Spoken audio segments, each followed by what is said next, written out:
Run, river, run, run through the hills. Run, river, run to the sea. Run, river, run to your place beneath the sun. Run, river, run over me. Run through the land, you run through my soul.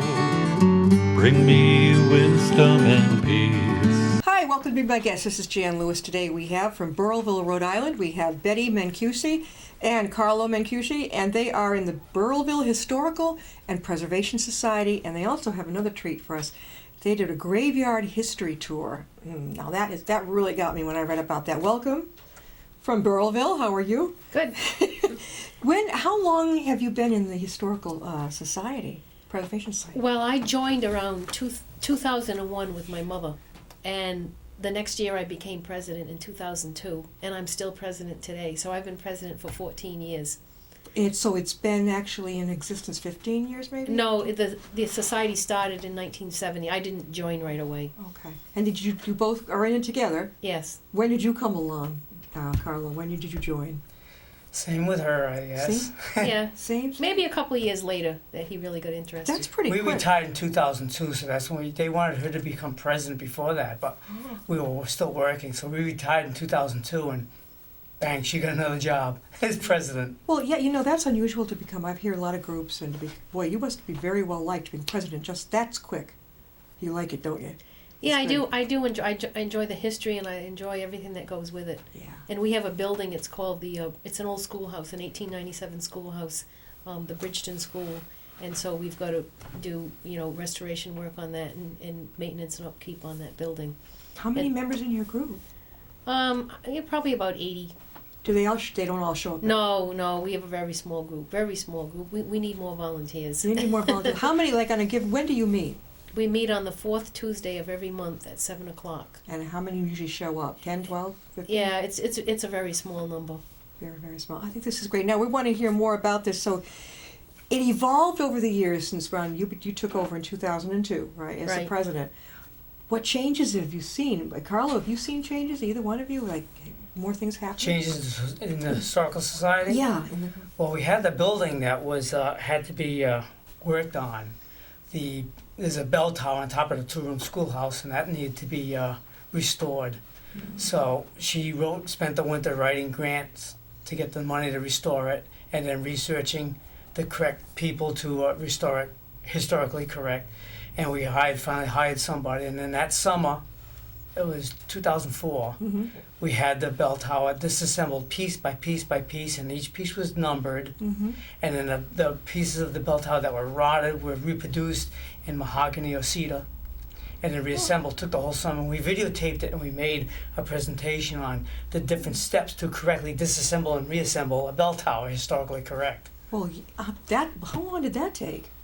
That was, what, a year It was or the two? summer of 2004. Just summer? Yeah, That's it? they rebuilt the bell tower in that summer of 2004. And it was falling apart, literally. Yeah, the roof is Nothing had been leaking done. and- Nothing had been done to it since it was built. I don't think. How old is the building? 1897.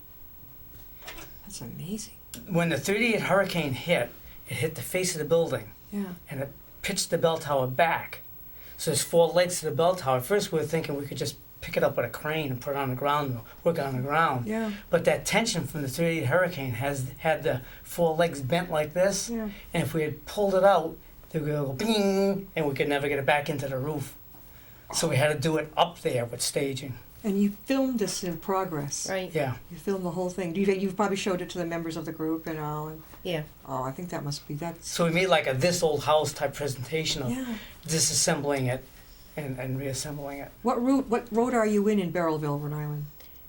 The Bridgeton School is at 16 Laurel Hill Avenue, Pascoag. And Pasco. Pascoag. Yeah, I've been down there. They're talking about right over the line here, right from Uxbridge, right? Douglas. Yep. Yeah. Not Just south far. of Douglas. Yeah. There is a street as you go down, I think, 122A. It says Route 90, 98. 98. Is that to Burrillville? 98 goes to Sherman Farm, the Sherman Farm Road. I know there's something off 122A in Uxbridge, and points, and I know it's towards Rhode Island, so I kept thinking you were there.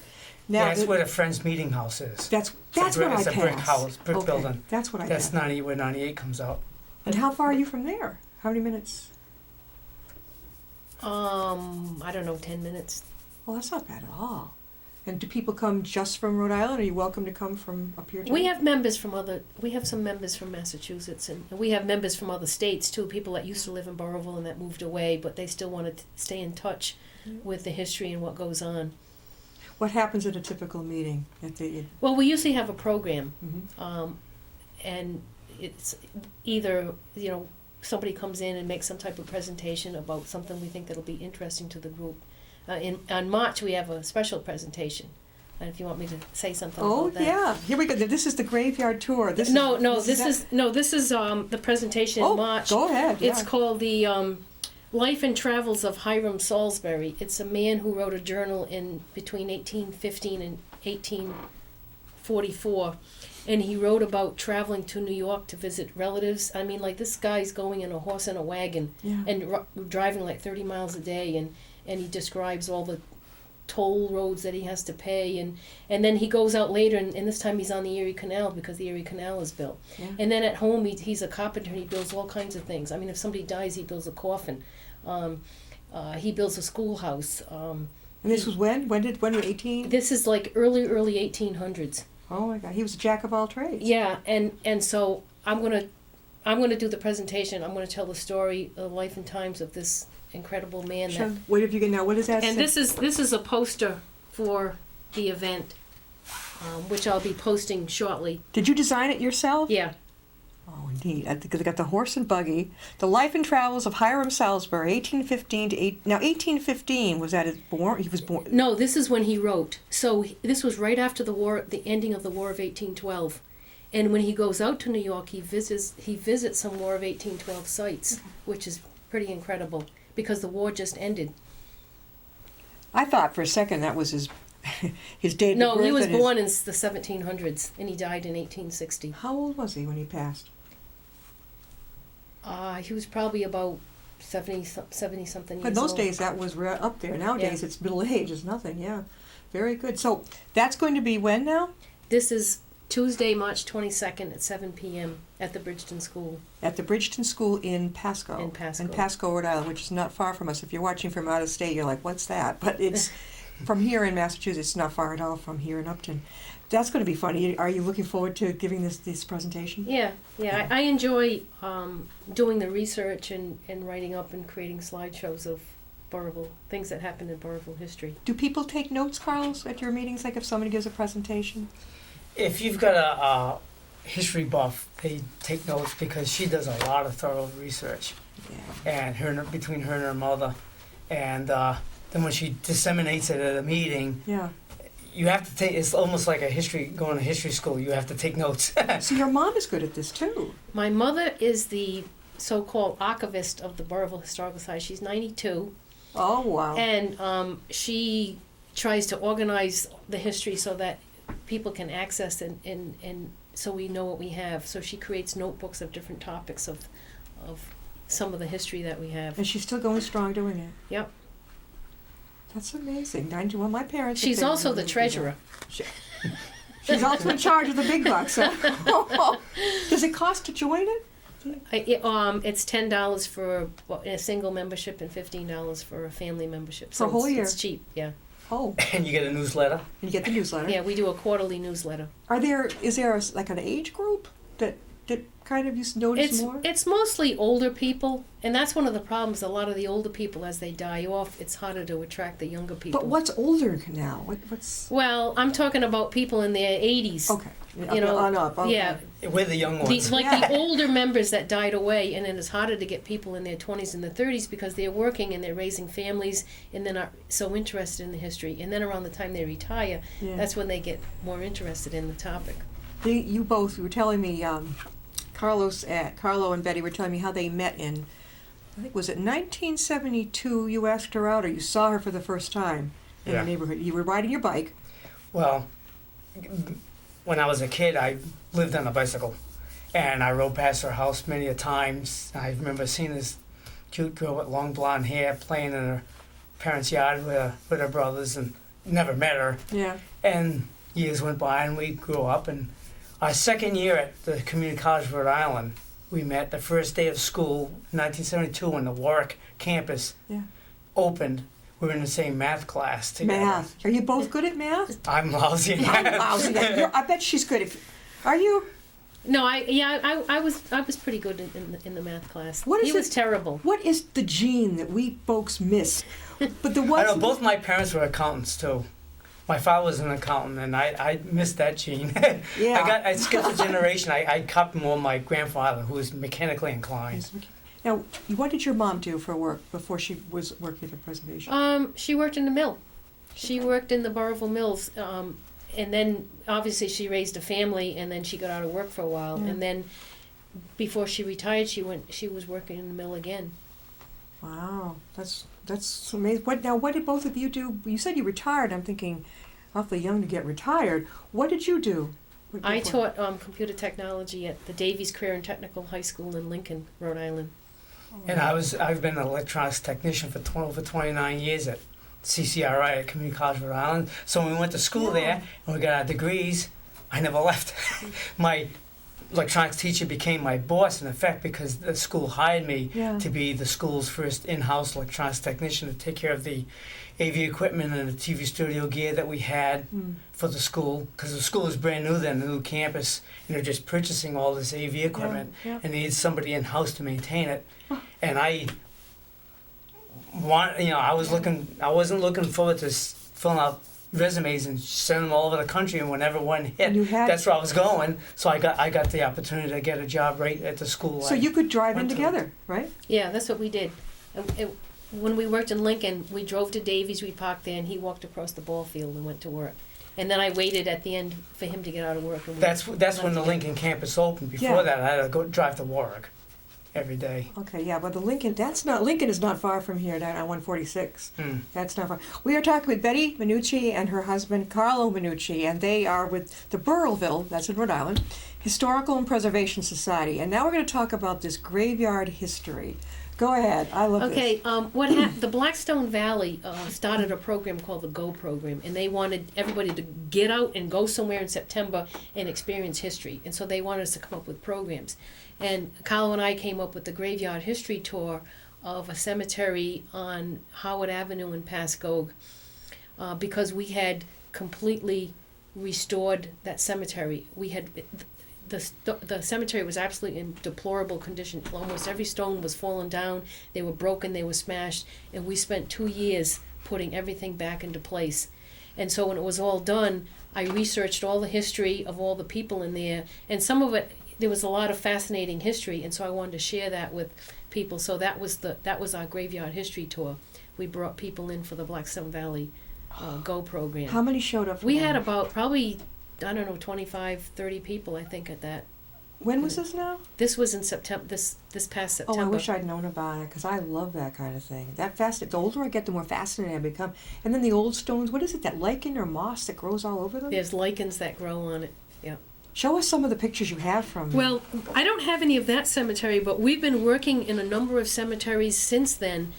And we've done 16 cemeteries where we've taken every single gravestone and pretty much cleaned it, reset it, repaired it, or whatever needed to be done. So I've got a sample here. This is a cemetery in Harrisville, the Othniel Young lot. If you can get this. And you can see a before and after Top picture. is before and before. after, yeah, before. This is before. The top is the before, and there's Actually, only go upwards with it so we can see after. I was Oh, you're going to go down. Okay, and that's after. Look at the difference. Now go back a little bit. See if we can get the old before.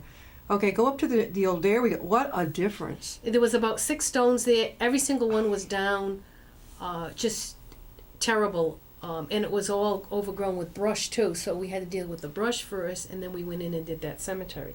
Now here's another one that we did. This one is actually in Gloucester, and I did this one because I have relatives there. Yeah.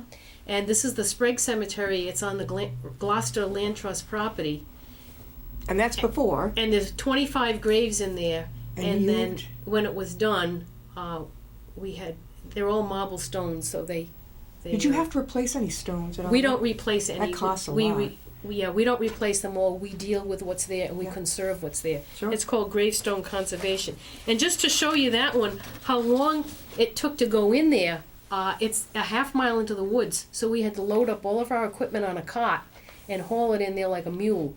Oh my God. Just the two of you. Yeah. Yep, we did this entire cemetery. And what's this first picture? This is you going in. This is, yep, going in with the cart, and And then the second one is all done, or I wonder what that. the second one is, That's Carlo repairing a stone. We use special epoxies. This isn't just something that we made up. I mean, we were serious about this, and we took classes. We belong to the Association of Gravestone Studies. I've never even heard of it. And actually, that's what my shirt is. Oh, okay. Um, Where are they located? it's a national organization, and they put on a conference every year. And this past year it was in Westfield, Mass. We've been to Maine, we've been to Monmouth, New Jersey, and they show you how to properly restore cemeteries. And we also took classes with a gravestone conservator, Jonathan Appel, who was nationally known. So we took a lot of classes, we did a lot of training so that we would do the correct thing, because there's people that want to preserve cemeteries and restore them, but they just guess on the right thing to do. And we Yeah. didn't want to do that. We want to do everything correct. And so initially I wrote a grant for $500, and it bought us all the initial materials that we needed to I get was started. wondering where that would come from the Preservation Society. Yeah, this was a state legislative grant that we So you're really received. good at writing grants, Yeah, I've written quite a few. and it came through, right? Yeah, so we got this grant, and we bought all, we studied the equipment we needed to buy, we bought the equipment, and then we just started going to work. And every year, when it's time to renew memberships, I put a thing and I say, anybody wants to donate to the cemetery fund. And there's always enough people that donate that gives us enough money so that we can continue our work without saying, oh, we can't do this because we don't Yeah. have any money. Now the grant, you don't have to pay it back, do you? No. That's good, because that would be crazy. But all the work we do is volunteer, so it's no cost. All we're doing is paying for materials. Yeah. We are talking again with Betty and Carlo Mencucci, right? Mencucci. Mencucci. I mean, how can people reach you before we forget? How can they reach you at the Preservation Society in Burrillville? Maybe my email is the best way, Okay. which is the letter B for Betty, and then my last name Mencucci, MENCUCCI, @verizon.net. Very good. All right, keep going. You've got me here wondering about this. This next one is the same cemetery, Yeah. the Sprague Cemetery. The Brigadier General in the Dorr Rebellion was Jedediah Sprague, and we knew he was buried in the cemetery, but we couldn't find it. We found him buried about a foot below the surface of the ground, because the stone had fallen down so many years ago, and maybe vandals tried to dig a hole. But Why? we found him and dug him out because we probed for the stones. You dug him out? We dug out the stone, and it was about this deep below the surface of the ground. Well, where was his coffin? No, 6 that's feet below 6 that. feet below. Okay. Yeah, we're not going anywhere near that. But the stone was buried deep, deeper than normal. Normally, they get covered by 3 or 4 inches of leaf litter. Yeah. But this was abnormally Why was deep. it so deep, you think? I think maybe kids at one time went and tried to dig it, and then the stone fell in, and then it got buried. It's a heavy stone, so it really sunk. Yeah, very interesting. So this is part of that. So this one on the top, we found Jedediah's stone, and he was in the Dorr Rebellion. He was a brigadier general, and the Dorr Rebellion is a big thing in our area. And is that you or is that Carlo? I can't tell from. that's you. me, Okay. and then below, I'm There we go. digging a hole to reset a stone, and sometimes the stones have to be a third in the ground. So whatever the height of the stone is, we've got to put a third of it in the ground. So sometimes you've got to dig a hole that's 27 inches deep, which is going down quite a ways. And so that's what I'm digging, a hole there. Do you have to get permission from a town before you do that? We get, like here, we got permission from the land trust. We try to get permission from the family if it's available. But many of them are abandoned, and there is nobody to get permission from. This next picture, Carlo is putting on monument compound to put a monument back together. Mm-hmm. We got it. And the bottom one, he is cleaning a headstone. We use a substance called D2, which is safe for gravestones. Some people clean them, they think they're doing the right thing by putting bleach, but that's like a bad no-no. Where would we get D2 to clean our relatives' headstone? We buy it from There's a place in Vermont called Granite City Tool, and there's other places also that sell it. Is it expensive, Carl? Yeah, it's $40 a gallon.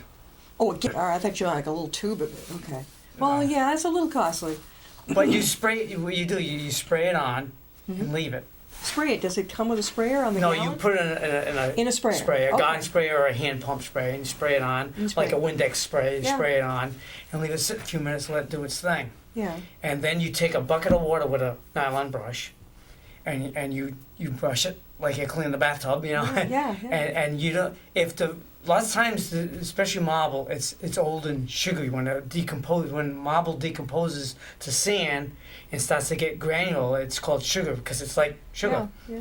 You can't rub very hard on that. If it's very sugary, you just spray it and leave it alone. Don't touch it. Just walk away and let nature take its course, and it will clean itself. When it rains, the stuff will loosen up Wouldn't know that. the contaminants and the lichens and whatnot. When it rains, it'll wash itself out. But if it's a viable stone, it's got body to it, you can lightly scrub it, you know, and wash, and then take a sprayer, regular garden sprayer, or hose if you're next to pressured water, and just hose it down, rinse it. That's it. We'll leave it alone. The stuff does the work, not hand power. How long does it take, roughly? About to do a what? whole day to do that with one stone, or does it? It depends how dirty it is, the size of the stone, but there's a certain procedure. We wash all the stones and all the mating surfaces before it can be reassembled. You just don't glue things together. It's like in painting. Yeah. The hardest part is the preparation. I can. Yeah, that must be. That's fascinating. You two work together just like a real team. Yeah, this picture shows some of, there's a lot of lifting to do with gravestones, and stones are heavy. It weighs 170 pounds a cubic foot.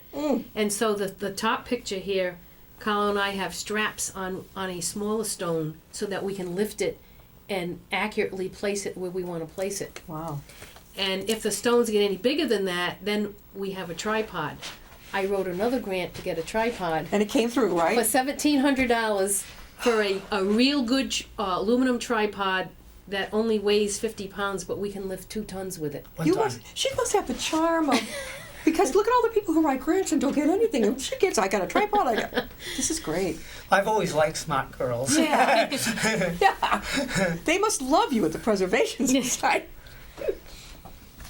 This is quite a team together. So another thing that we have to do is we have to construct new bases. Some of the stones go into a base, and the bases are usually made out of sandstone. And so when they're all rotted and they're broken and they're falling apart, we have to make a new one, and you make it out of concrete. And so I am the mixer. I mix up all the concrete. You mix it. And I'm I the masher. And Carlo is he pounds it in and You don't have a little thing that goes around like the concrete. No, No, by we have a pan that goes on the ground. I kneel on the ground and we lug the bags, and these all have to be brought to the site. So, And the water has to be brought in. and then everything has to be cleaned up after on the site because we do everything there. We don't take the stones away unless it's absolutely We have a necessary. very old graveyard, as most towns do here in Upton. How do you choose your towns? No, well, we're doing Burrowville. The only exception was Gloucester because Yeah. because my relatives was there and I couldn't stand to see the cemetery the way it was, and because I knew how to fix it, I couldn't leave it like that. This other one I want to show you is a stone that Carlo's we call him he's the epoxy man, or we call it the glue man. But the one on the side here shows the stone when it's broken, and then in the middle after he has epoxied it together, and then on the far side here, after I seal in the cracks. So he epoxies it together, and then I seal the cracks with this special stuff. I clean the rock, prepare the rock, glue the rock, and then I hand it off to her. On the assembly line, she's the next step. Then she seam seals because now you've got a crack, but it has to be sealed. That way you can't see the cracks. And what date was this person? 17? 80? No, it's all 1800s. 1800s. Yeah, most of our stones are in the 1800s. These old cemeteries that we're dealing with. This was an older one. This was an old slate that we did. Oh, slate. Yeah, that's Betsy Keach.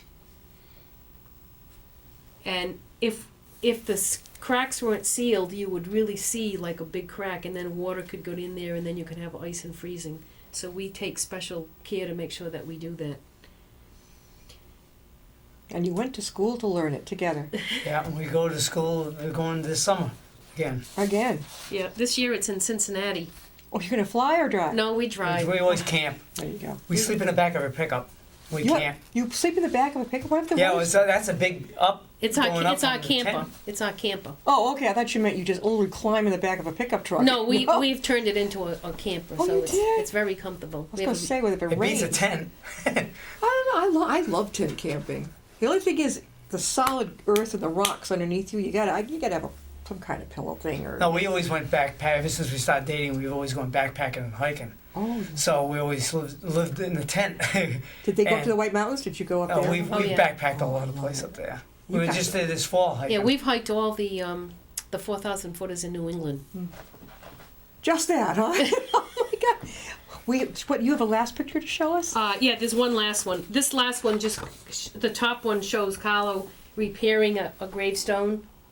So whenever they're broken in two or more pieces, he cleans the mating surfaces, and then Before before and now. and There's then puts it that together. top one is epoxy on it. I'm just. Is that you? And then the bottom top. picture, I'm mortaring the That's stone you. back into a base. And you've got them propped up.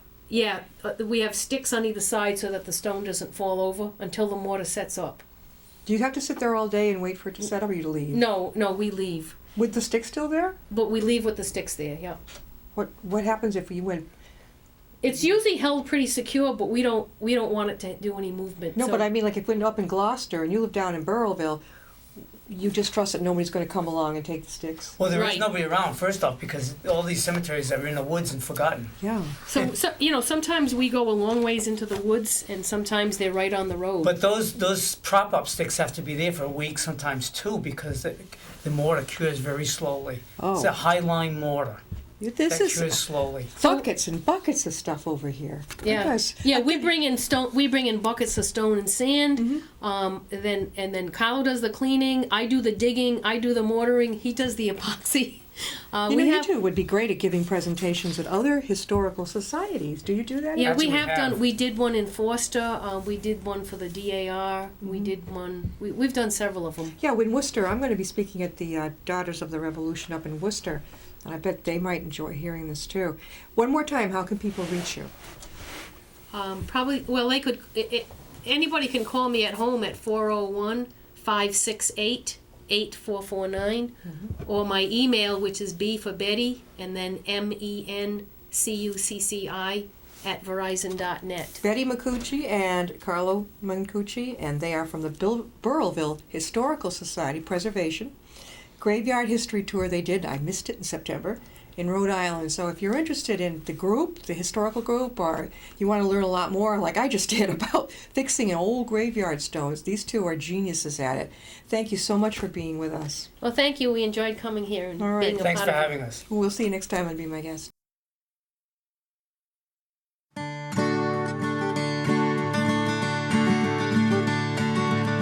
Run, river, run, run through the hills. Run, river, run to the sea. Run, river, run to your place beneath the sun. Run, river, run over me. Run.